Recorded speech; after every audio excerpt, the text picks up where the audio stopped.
training में कहे सब ग्रुप में कर कर कर कर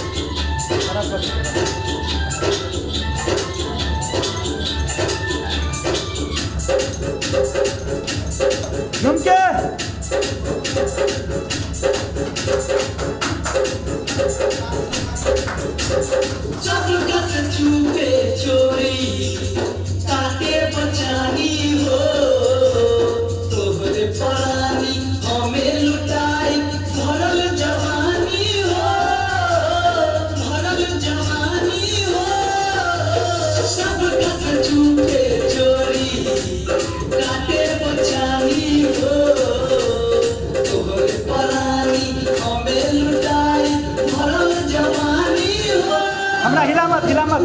संतोष पीछे सरका बुआरे हां खड़ा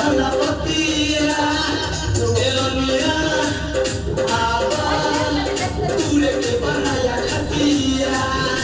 बेरनिया आपा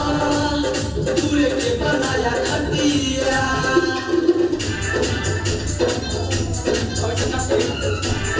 आयो घूमिए मारिए रंडे काट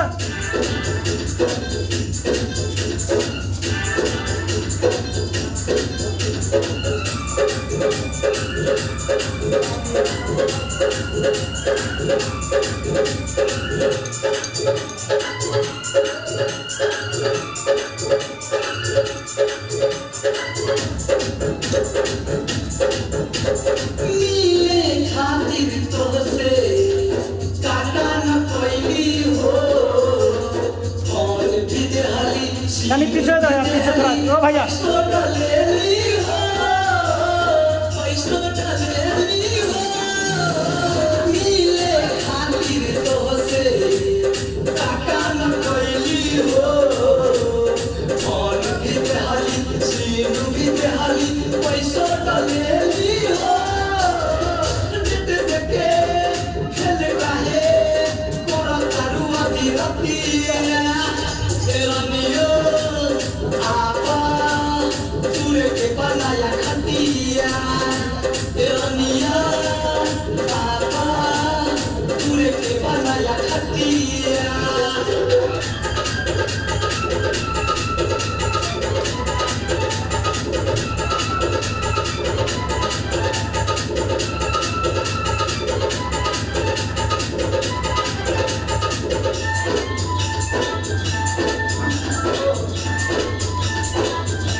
सीधा सीखो सीधा सीधा को डांस करो ना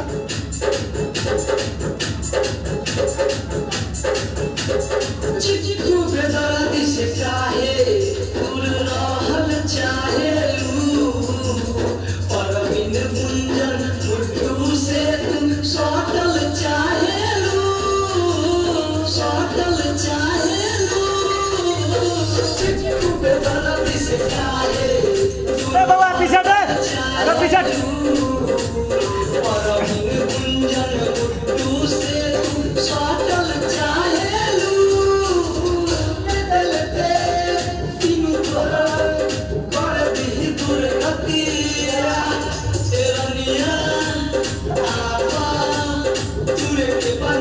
खटिया बैठ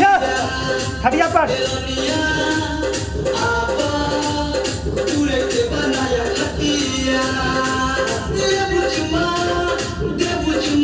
संतोष तनी तार धरता संतोष चलो तार धरता तार